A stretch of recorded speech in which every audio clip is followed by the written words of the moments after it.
Transformation and innovation is a culture change first. People start with the technology. Every time they build a new model, we actually don't know what it's going to do. Everyone can innovate. All innovation is to introduce something new. Hire people who are better than me. I learn from them every day. The more that I identify problems in the business and learn how to solve them, the faster I grow in my career. What's the secret weapon behind every top CEO and entrepreneur?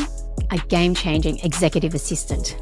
Hermessi gives you access to elite EAs who supercharge your productivity. From payroll and admin to social media and customer support, they handle it all so you can focus on growth and big picture decisions. These aren't your average assistants. They're expertly trained, thoroughly screened, and equipped with the latest AI tools to work smarter and faster. Ready to delegate and dominate? Get 15% off your first 2 months with code INSPIRE15. Don't wait. Visit Hermessi, that's HERMESSI.com, and take back your time today. Hey everyone, I'm Linda Vo. Welcome back to another episode of Inspired by Success. If you've ever wondered how some of the world's biggest companies stay ahead in the fast-paced tech world, then you're about to meet the guy who's been driving that change for over 2 decades. From launching groundbreaking innovations at Amazon, PayPal, and Visa to building Target's company-wide growth strategy, he's had a hand in transforming how we shop, pay, and do business. He's also founded HowDo, a platform that's helping entrepreneurs worldwide to get a grip on innovation. Trust me, today's guest isn't just following trends, he's setting them. Stick around because we're diving into some serious insights with none other than Wes Stringfellow. It's awesome to have you here. Welcome to the show. It's awesome to be here. Thank you for having me. Tell us about your journey, a little bit about your background and why you created what you've created. Yeah, so I created what I created because back when I started in technology in 1997, everyone didn't know what they were doing. And it was a wonderful time to get into technology because you could be really terrible at it, but perceived as pretty good. What I learned early in my career is that the more that I identify problems in the business and learn how to solve them, the faster I grow in my career. And that my first time I ever experienced that was I was an intern at a law firm. The lawyers kept losing files. And I thought to myself, I was also working at a library at the time as a research librarian, and I could see students barely awake carrying books in and out, but these highly trained lawyers lost folders every day. And I thought, what is the difference here? And I went to the librarian and she said, libraries have a library management system. It notifies people when they need to bring the book back. So I went to the law firm and asked if I could build one for the lawyers. And I went from being an unpaid legal intern to being a paid consultant. And after that, I thought to myself, like every company that I went into, if there was a part of my job that just drove me crazy and I could talk to my colleagues and it bothered them too, I started thinking, can technology solve this problem? And so the next job I had was at a call center, and we used to have to fill out these paper forms at the end of every call, and that took up half of our time. And so I went and asked the boss if I could make a website to put the data in the website instead of the paper. Again, I went from being a call center operator to being an IT consultant. And I did that for 7 years until one day Amazon recruited me and I was able to build some really big products for them. So if you've ever watched a video on Amazon, I launched the first version of that. I launched their first web service, which was pretty fun. And then I got recruited into Visa, where I was the vice president of innovation there. And I built their PayPal competitor, and then recruited into PayPal, where I built PayPal's Visa competitor. And then ultimately I built my own company and it was acquired by Target. And there I became the head of innovation and I built a startup accelerator where we accelerated startups. And then I ran, as you said, company-wide growth initiatives for Target. So let's talk about that Target acquisition. What was it like selling a startup to such a big company? Were there any unexpected surprises?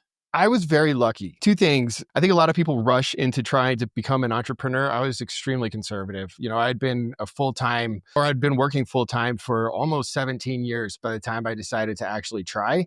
And I also picked something that I had been researching for 3 years. And so I had a lot of confidence that this was a solution that needed to exist. It was a marketplace that mapped influencers like people you see on Instagram with basically like an Amazon kind of marketplace. Patented that. And when I went to raise capital in venture capital in Silicon Valley, one of the investors said, you should talk to Target. They were literally just in the building and they're looking for good ideas. And it sounds like you might have one. I went and talked to Target and they liked the idea. And they gave me a seed round, small little seed round. And if I proved that I could deliver what I said I could, Then I'd get more money and they'd acquire it. And I worked just nonstop. It's all I did for like 8 months was just make sure that I actually delivered what I said we could deliver. And we did. And we had a great team. I was real lucky to have a phenomenal team, and we delivered a great platform, and Target acquired it. Ultimately, they decided to kind of walk away from innovation in that direction. They liked the innovation program that I built better. And so the technology lives inside Target. It's not an app anymore. Oh, wow. That's interesting. And at places like Visa and PayPal and Amazon, you've driven major transformations. What's one thing you believe every business needs to get right when it comes to digital transformation and innovating? Culture. I think that's one of the things they leave off. Transformation and innovation is a culture change first. People start with the technology, like with AI, great example right now. A lot of people are like putting AI onto a product or AI into the business or AI into a process. And the reality is, change is a cultural thing. And in most companies, people don't change very often. In fact, if you looked at most jobs, the reason people are great at their job is because their job hasn't changed in a long time. And so they've gotten very good doing the specific thing that they do. And whenever you transform a company, especially using technology, it means changing what people do for work. It means they come in and they either use technology differently, they have a different process, or a lot of times it means that as a team, they'll work together differently. And starting with culture and making sure that people have a growth mindset as they approach the technology change or whatever transformation is going to occur. Thinking about, yes, it may be difficult in the interim, especially for executives or senior people in a company. They might feel uncomfortable and they might feel like they don't know what they're doing. And for people who've been in role for a long time, that is a very new feeling and that is a very Mm. uncomfortable feeling.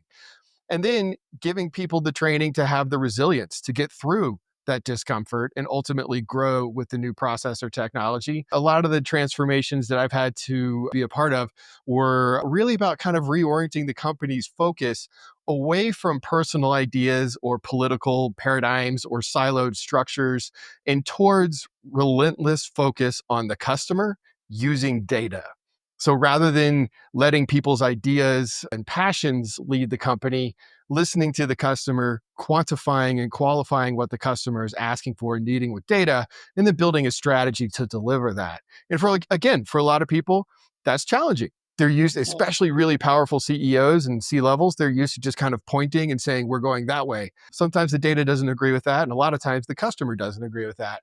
And so it all comes back to culture. If you can have a culture of listening to the customer and using data to make decisions and seeing every challenge as a growth opportunity, and then having the resilience to endure through those changes, that's what makes a successful company. And that's what makes a successful transformation. Yeah, I totally agree with culture and leadership as well. But AI is such a hot topic right now. So, I was just speaking to a guest earlier about it, and we're just talking about all the major changes. I love discussing it. There's so many different opportunities out there, but it's just, Yeah. there's also a flip side of it as well.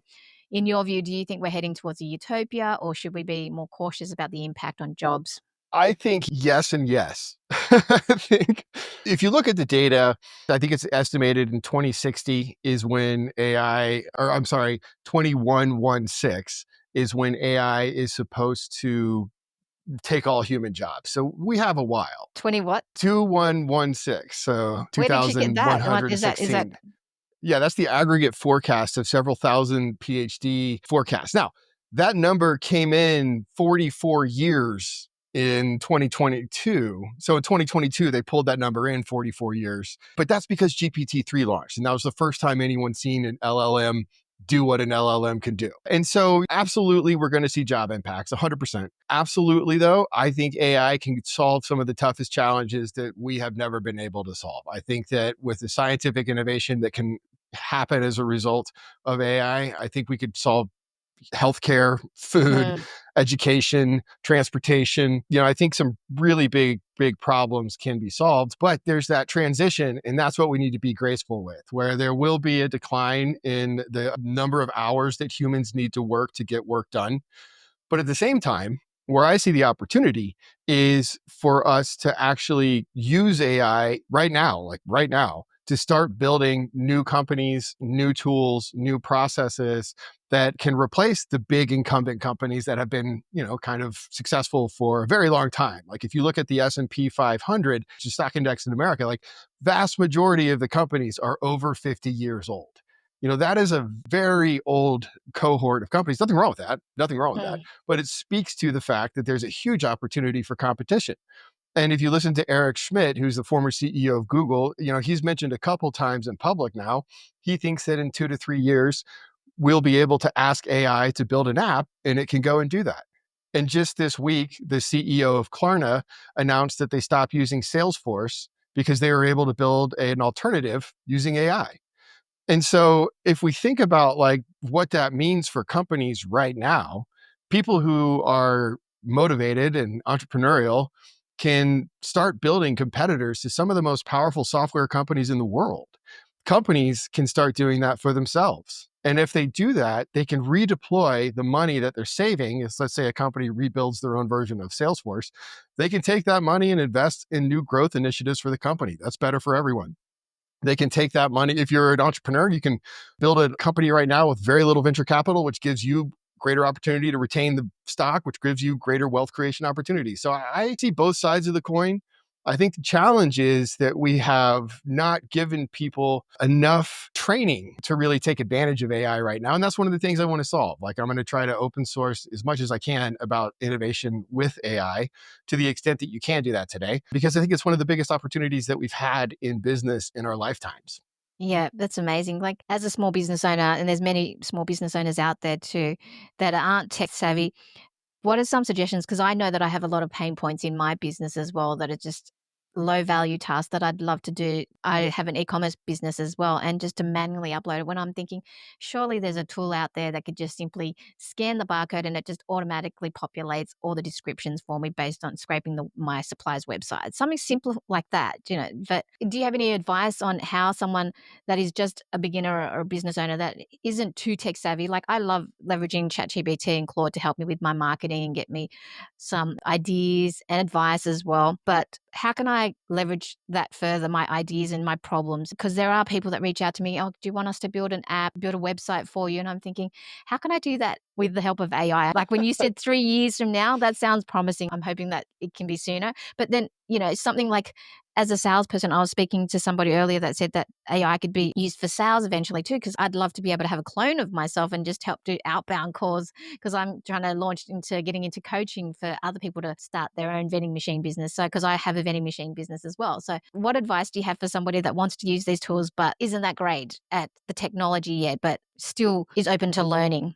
I would say, first off, very few people on earth are great at the technology right now, which is Mm. why the technology is such a big opportunity. Because if you can figure it out a little bit, you're giving yourself an advantage that very few people have. And I would say just try. There are some processes, like if you wanted to build an app, fully complete app that runs autonomously and scrapes websites and puts things in the right place, like takes barcodes, collects metadata, puts it in the right place. I wouldn't trust AI to do that just yet. A year and a half from now, 2, 3 years from now, I would be surprised if you couldn't tell AI to do that and it goes and just does that. The way I've figured it out is I take the things that are pain points and I do two things. I first off try myself. So I have a subscription to Claude and to Anthropic's AI and to Mm. ChatGPT, and I play with those every day. And I just try business processes that are tedious for me. And one of the best things you can do is ask the AI, what can it do for you to make the process better? Sometimes it overstates what it's capable of doing, and just test every time that it says that it can do something, just test it. And then the other thing that I do is I spend a lot of time on Discord and Reddit and on YouTube learning what other people are doing that's really effective. And the nice thing right now is I've seen some people selling prompts and things like that, and you can buy them, but I've found much more value just listening to the people who are doing it and sharing it openly. Like, AI is right now got a great community, and I truly believe the best version of AI in the future is going to be open source. There's a huge community right now that believes that too. And going and engaging with that community, you'll find a lot of sympathetic people and a lot of people who are willing to help. So you might actually find some developers who you can explain your circumstance to, and they might be able to create something in a matter of minutes or hours, like that does the skew to metadata transformation. That could just happen with the conversation. I mean, some of this stuff is so easy right now that it's just about finding the right people and the right insights. Might just do that. You've got patents and the innovation process that you do. With 5 patents to your name, how do you identify which are patent worthy when it comes to ideas? Is there a method to that madness? Like, I wish. There is some, ideally, you're looking for novel technology, and novel would be it's not derivative of other intellectual property. And so I filed, I think 12, 9 have been really fully recognized as being filed, and then 5 I received. And when I say I, there's a team associated with all of those except one. For each one of those, I took a domain that I was deeply familiar with. So, like, vending machines, I'm sure there are things about the machine itself or about the process associated with management or whatever of the machine, the stocking of the machine, the movement of it, that are tedious or cumbersome or broken, just Mm. painful. And I tend to start there. Like, what is the domain that I understand a lot? What are the things that don't work in that domain? Do I see anyone solving them? And if not, can I solve them at least conceptually? If I can't solve them conceptually, then start prototyping things just on paper, like writing down the requirements, documenting what the technology would need to do. And that is incredibly easy to do right now with AI. Like, you can do that with simple questions. And then once I have a genuinely kind of complete idea of what I think a solution could look like, I just go to the patent office, the USPTO website, and look for similar patents. You can search for them.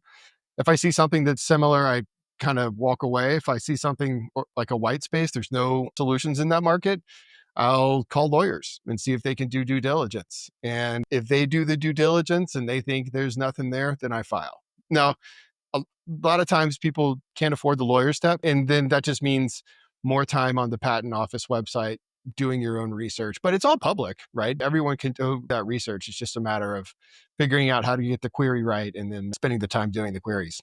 Curiosity, does it cost a lot to get a patent? It can. It can. The cheapest I think that I've spent is $6,000, and then other ones have been much more expensive than that. It depends upon kind of what I'm doing. So if I'm curious and having fun, then I'll pay a lawyer to write it up, like $6,000, write it up, submit it for me so it's real high integrity. If I think it's a tremendous idea, like could be a $1 billion company, I'll do $10,000, $15,000 of due diligence on it, even north of that, to make sure that we write the patent correctly, and then spend a decent amount of money actually writing the patent.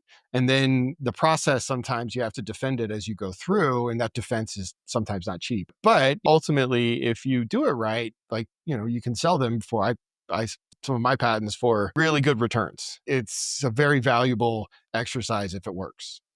Wow, that's interesting. I didn't know that you create it just to also sell it instead of Mm. just leveraging it. That's very interesting. Yeah, I Mm. actually learned that from my boss at PayPal. I was the senior director of innovation, and then all of a sudden they put in this VP of innovation. And I was like, where did you come from? Like, how did you get here? And he's like, oh, they bought a bunch of my patents. I was like, oh, I didn't know you could do that. And he walked me through how to do that. Yeah. Wow, interesting. Let's talk about how do and the impact. How do is such an innovative concept. What inspired you to give away your secret sauce for free? When I was at Target, I built a startup accelerator. And this was at the same time that I was helping Target figure out how to innovate internally. And one of the things that I noticed is that for new ideas, whether you're senior manager at a company trying to build a new line of business, or you're an entrepreneur and you've got seed funding, it's almost the exact same process. You have to figure out what your value proposition is. Is it in a large and growing market? Who's your competitor? What's the solution? And then work the magic to pitch that, raise capital, and then execute, deliver. And so I had this startup accelerator happening on one side where we're putting millions into startups. And then I had Target's innovation team happening on the other where we're putting tens and tens of millions into growth. And I was like, this is actually the same thing. I don't know why we don't just kind of talk about it that way. And at the same time, one of the things that I noticed is that a lot of people, so when I joined as Target, joined as an entrepreneur in residence and ultimately was made the vice president of innovation. And when I became the VP of innovation, I got to fly around America and meet with a lot of Americans and go into their homes, go shopping with them, see how they actually engaged with Target. And that was awesome. But I also saw, one of the things that I kept hearing, especially from mothers, is I don't have time and I don't have enough money. And I started thinking, okay, well, that is a systemic problem. Like, we need to solve that problem. And I started doing a lot of research on my own. And one of the things that I realized is, I'd spent 20 years in a bubble of Silicon Valley and work and technology. And then to go and spend time with folks who are just trying to pay for groceries, I was like, dude, I need to give back. And the way that I know how to give back is to grow companies. And when we look at why people don't have time, it's because they have jobs that don't pay them enough, so they have to get multiple jobs. Or why don't they have money? Same reason. And when we look at why the jobs aren't there, a lot of companies are not growing and have not grown in a very long time. In America, that we have a stock index called the Russell 2000. It's kind of our Smaller. medium-sized company. Yeah, 46% of them have negative revenue growth. The rest have pretty much flat revenue growth. If you look at the NASDAQ 100, only 7 companies have been responsible for a majority of the valuation increase in the market. And so that's a lot of companies that revenue is not growing. And when you zoom into why, it's because innovation fails about 93% of the time. Transformation fails about 70% of the time. And so if you have to try to grow your business, you have to either transform or innovate. And if you're going to fail, you're just generally not going to invest in it. Rather, you're going to start cutting costs. You're going to cut benefits. You're going to not give people wages. You're going to ask people to do more with less, et cetera. And that's where we are. After 20 to 30 years of that kind of corporate management, we're in a place where most people's wages haven't kept pace with inflation and most companies don't know how to grow anymore. And so I thought if we really want to actually revitalize growth in the economy, which would revitalize democracy, which would revitalize the middle class, there's a virtuous circle there. We actually have to teach everyone how to innovate. And so I decided just to document it and give it away. So, what big challenges do you think innovation can solve for society in the future? Because now, especially in this crucial time with the election and whatnot, and everything is a bit disruptive, innovation is crucial as well. But what big challenges do you think innovation can solve for society in the future? Maybe I'm a little hyperbolic in my belief in the power of innovation, but I think it can solve most problems. Like when we look at healthcare and pick any major global topic, and the solution, in my opinion, is going to involve technology. There's just no way that it's going to be human hands solving the food crisis and the healthcare crisis and water and housing and transportation, et cetera. We actually have to get more efficient at creating more things that are more available to everyone at a lower price point and higher quality. And we need that across the most foundational elements of society. That's technical innovation. And I think, therefore, my personal belief is that every person has the right to innovate in a capitalist society. And that's how entrepreneurs, succeed and create wealth. And therefore, the primary educational curriculum should be innovation, or at least include it. And so my mission is to give away what I believe is the foundational innovation curriculum, and everyone can build on it. Everyone has their own opinion on how to do things. This is just mine based on research and experience. And so I'm hoping to catalyze a bit of a renaissance economically through innovation. I honestly believe if we do that, that it will create entrepreneurs, it'll create innovators who can solve some of the biggest problems. And if you think about it, we don't need 10 million people to innovate to solve most problems on Earth. We really only need about 10,000. If 10,000 people really leaned in and created 15 versions of Amazon, but for healthcare, or 15 versions of Facebook, but for housing, literal large scalable technical solutions, we just need those entrepreneurial teams to start. And the most new companies fail in the beginning, and they fail about 90% of them fail in the first 3 years because they didn't do their due diligence on the customer, on the competition, on the market. And it's real simple questions, takes a very short amount of time to do, but the ones that do it end up succeeding. And the ones that keep that capability in their teams long term, like Amazon, end up creating entirely new industries multiple times over. And so my mission is simply to empower those who are willing to do that, because they will solve the problems that we face. And speaking about leadership and team building as well, because you can't have a great company without the culture and the team building. And you're known for building amazing teams. What's your secret to putting together a high performing team? Ah, you have to have a great mission. You have to find people who are willing to believe in the mission. You have to be able to pay them what they're worth. That's a big one. Whenever I go raise capital or argue for a budget or fight for what I need, I'm always fighting for my team to give them what they need. And then you have to build, in my opinion, a really supportive structure that empowers them to do the work, but also a structure that uses data to keep them accountable. I try to create as much of a meritocracy as possible where people are able to climb the ladder as fast as possible. A great example is when I was at Amazon, there was someone that we hired from Subway, and they were literally like the lowest employee level at Amazon.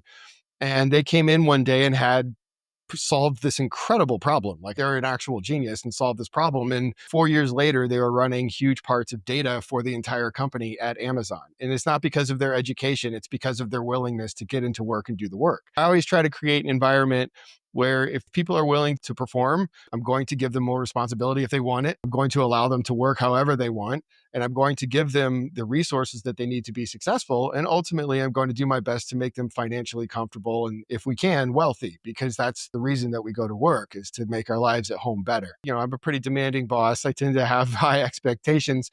But again, that's because I set high expectations with the people who gave the capital to us. And I'm very clear with everyone about what we have to do to deliver. But if we deliver, I always try to take care of my teams.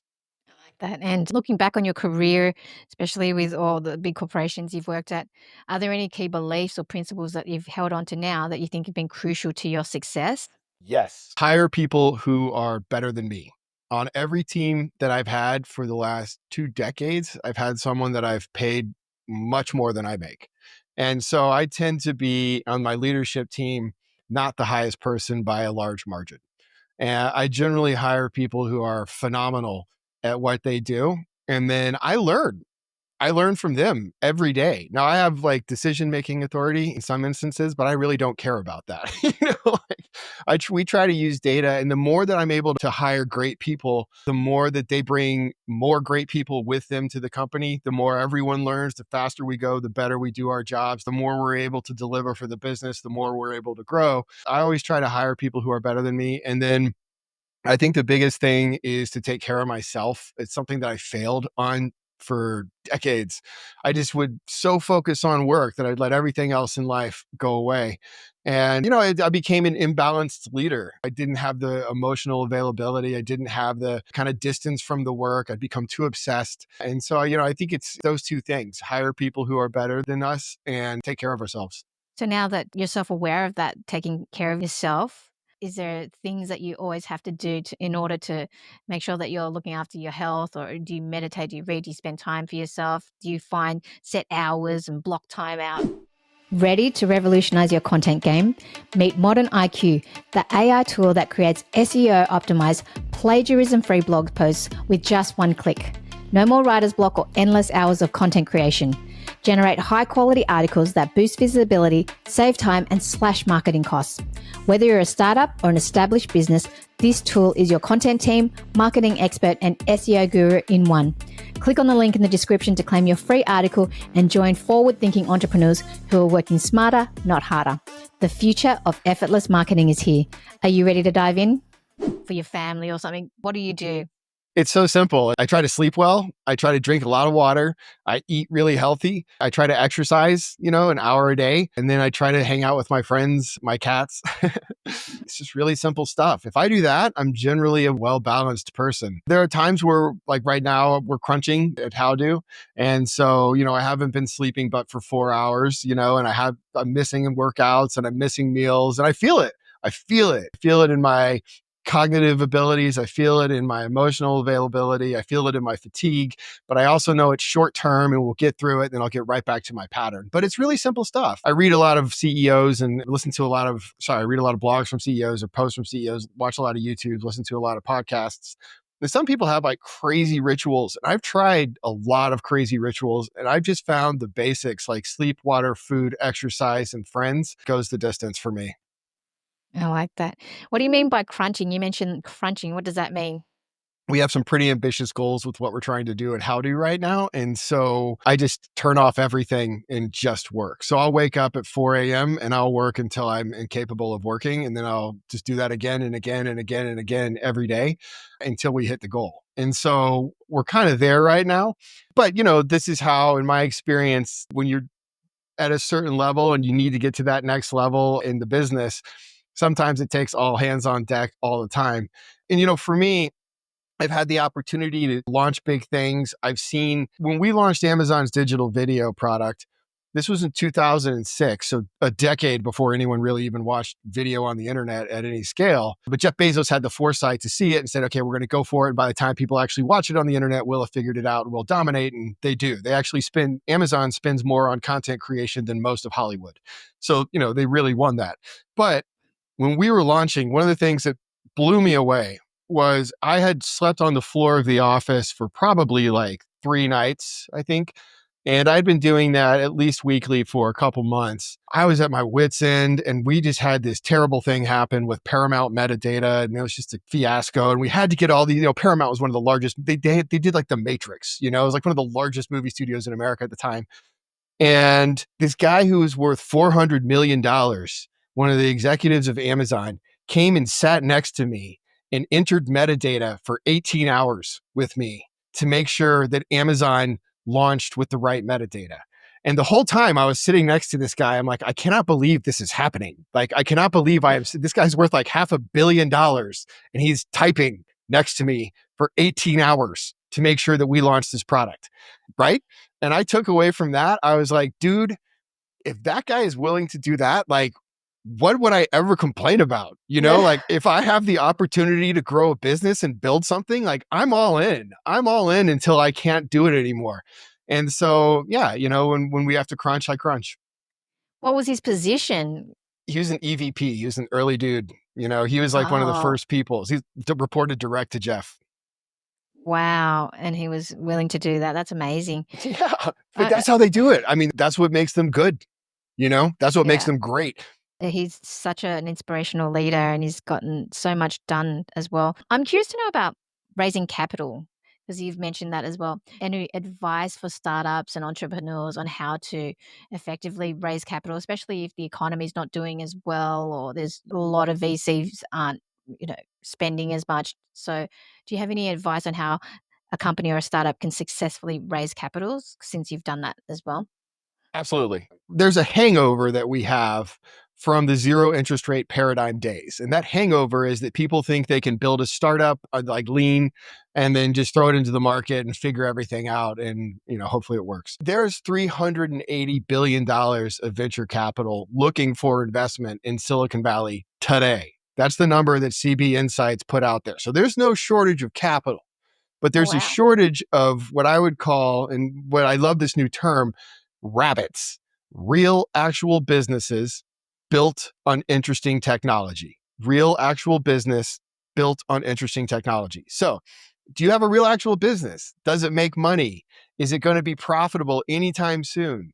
Can you forecast how much it costs to acquire customers? Do you have a business case? Do you have a proven business model? Do you know what your competitors are charging? Do you know how much it costs them to get their customers?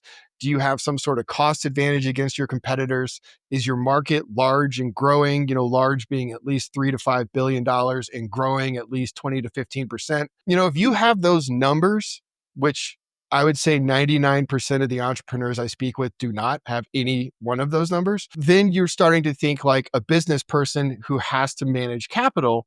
And that is what a venture capitalist is. When you think about when you're talking to a venture capitalist, you're talking to an investor, and they're going to give you money, and they want to make sure you're going to give them more money back. And to do Mm, that, we need to speak the language that they speak, which is, this is a big growing market. I'm going to charge less than my competitors, or I'm going to have a premium service and charge more than my competitors. I prove that I can do that by either doing it or having a history of being able to do it. So, like, for me, I, at this point, have proven that I can do it a ton, but I also still need to prove that I can do it today.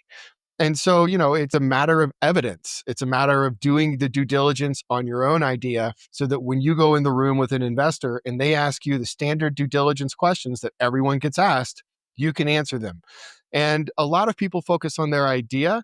And I would say focus on customer problems and work backwards from that towards real business models, and then work backwards from that towards interesting technology that you can build to solve that problem. And if you can triangulate that, a real customer problem, a real business model, and an interesting piece of technology, that's a rabbit, that's a fundable instrument. That is something that I could put money in, and it will grow, and it'll grow in value, it'll grow in customers. And as it grows, one of the things as well entrepreneurs need to keep in mind, as the business grows, hopefully it can diversify. Hopefully you can find new customer segments, new markets, new products, new solutions, new services, experiences, brands, whatever it is that you're going to use to build your ultimate kind of business. Look at Amazon. They started at books. They ran through every retail category. Then they invented web services. That's now like a multi-trillion-dollar a year category. Then they invented the Hollywood production model. That's now like $1 trillion a year. Yeah. Then they got into advertising. That's $1 trillion. They consistently added to their business. And that's because every day people come into work and think about, how can I create a business model based on what I have that solves a customer problem using interesting technology. That is literally what Amazon does. And if we use that as entrepreneurs, when we go talk to venture capitalists, we're selling them a real business. We're selling them an interesting piece of technology. We're selling them a customer that we know we can acquire, and that a customer whose problem is growing. So the market's getting bigger. And if we're in a market that's growing and we're a good solution, we inherently grow with the market.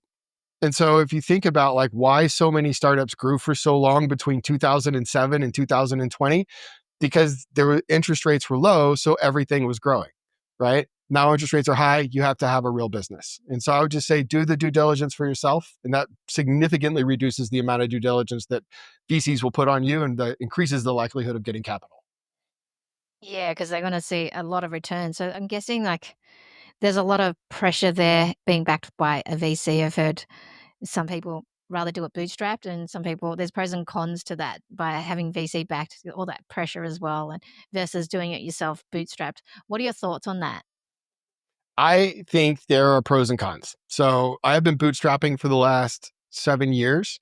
And it's to get to the point where I believe I have the ability to raise capital credibly. And I believe I have that. I think if you can bootstrap the business, now what I want to do is very ambitious and actually costs a lot of money. So I always knew I'd need to raise capital, but I needed to figure out how to do that right.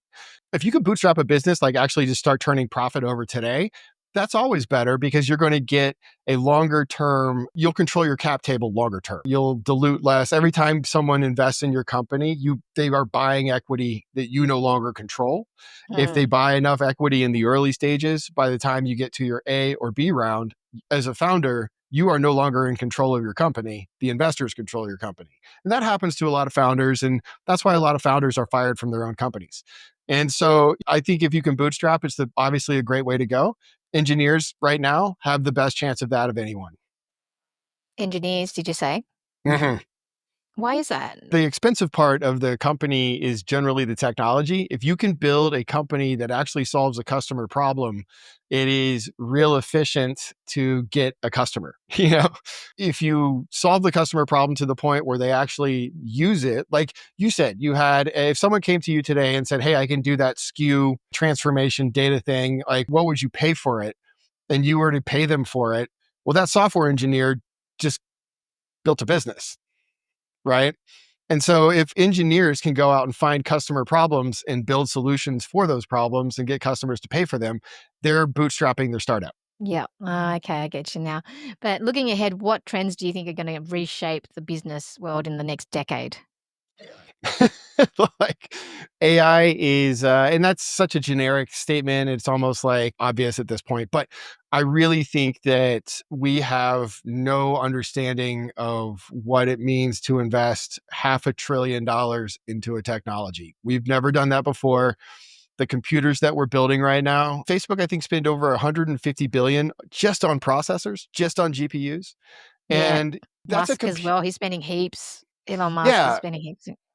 we've never seen that much processing power in one place in human history that we know of. Like there might be supercomputers that the governments have, but like to the public knowledge, that'll be the most powerful thought machine ever created. And then I read today that in 2024, this year, AI will have ingested almost everything written by humans, and that by 2026, AI will have run out of human generated things to ingest. We're creating the most powerful CPU with access to all human knowledge.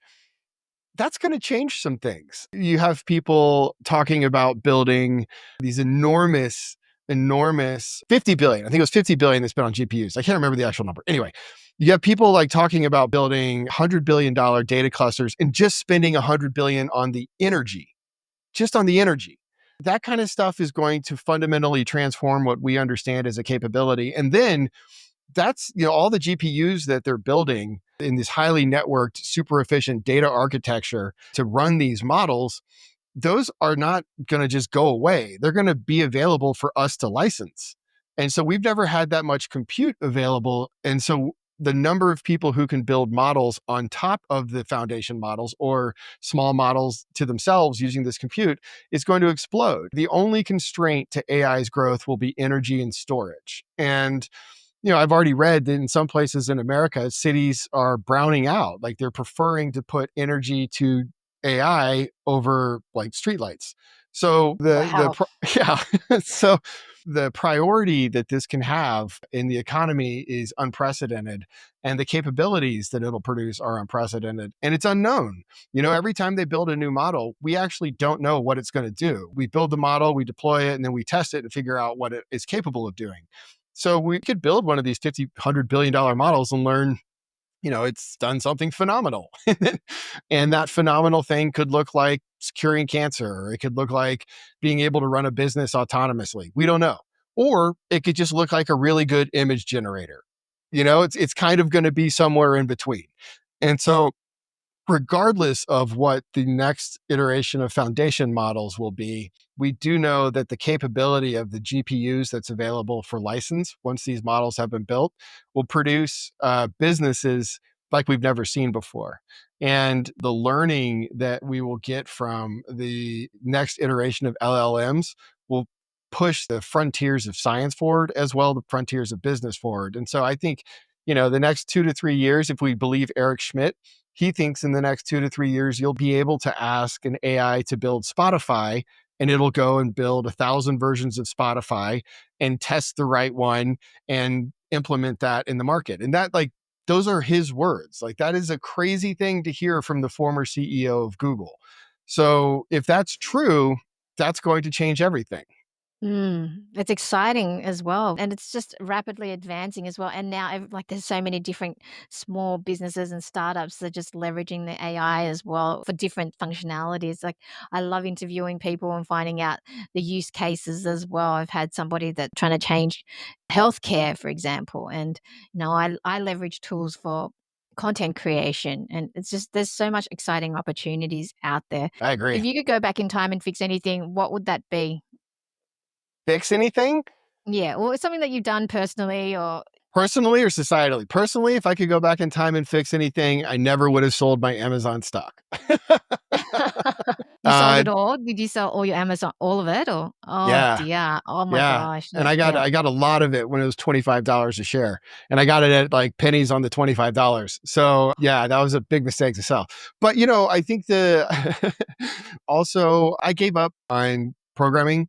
And when I got it to Amazon, I saw what real developers can do. And, like I said, 1997 to 2004, I was just kind of making it up, as were most people. I think I would have stuck with programming more, even today. I think it's just such an essential skill. I think I would have had more confidence in my own ability to build businesses and maybe done it sooner rather than waiting so long. Nice. And what about society? If you go back and change anything about like what's happening with innovation in society? I would have taught innovation to everyone in the 1980s, because I think we would live in a fundamentally different world now. That's powerful. Is there a key message you want to leave the audience? Everyone can innovate. Everyone can innovate. And it's one of those words that is kind of thrown around so much it's meaningless, but all innovation is to introduce something new, introduce a new process, a new product, a new service. And that is where historically for the last 30 years, that is where wealth has been generated. And so a lot of people are trying to figure out how to make money right now. All of us deal with things every day that are broken that we don't like. If we can build solutions for those, which is innovation, we might be able to make money solving problems. And I think that's the way forward. And I know this is a bit of an interesting topic, the elections. What are your thoughts on that? Because, like, I'm from Australia, and like yesterday, I was listening to the debate, and it affects everything. So, US is the number one superpower. So, if anything happens, it's going to have a ripple effect on us too. So that's why I'm paying attention. I'm a capitalist, and I like innovation, and I'm just monitoring closely. What are your personal thoughts and how the election could determine our future, especially with the economy and technology and whatnot? Yeah, I'm sorry great I went question. there, but, you're not supposed to ask about politics, but it's crucial because I wanna know. Because yeah. I'm a huge fan of democracy. I'm a huge fan of capitalism, and I'm a huge fan of individual liberty and freedom. I'm a big advocate for the Constitution. And that said, I think that when I think of democracy, I don't care who people vote for. I truly don't. I care that people vote. And when I think of the economy, I don't care what people do with their lives as long as it's legal. I just hope that they feel like the economy gives them what they need to participate and get from it what they need to live a full life. And I know that second part is not true. I know that people are not getting from the economy what they need and they don't know how to participate. And I think that makes the politics really toxic right now. And so when I look at the election, I tend to see a lot of people who are very upset at politics not working and making the economy not work. And so I hope that whatever happens, whoever comes into office and no one can predict, if I could vote for anyone, I'd vote for someone who unified the country and rebuilt the economy. If I'm being honest, I don't see either one of the candidates really kind of doing that.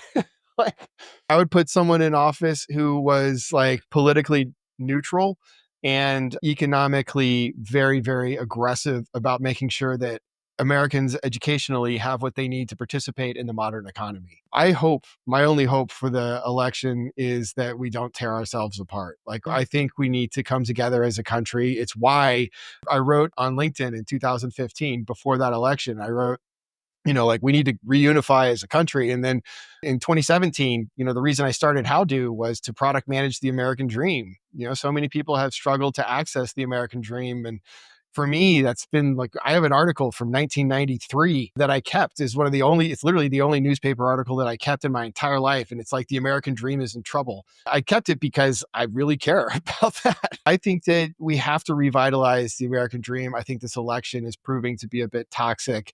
Can't wait to get through it so that we can start focusing on the issues that people actually care about in this country.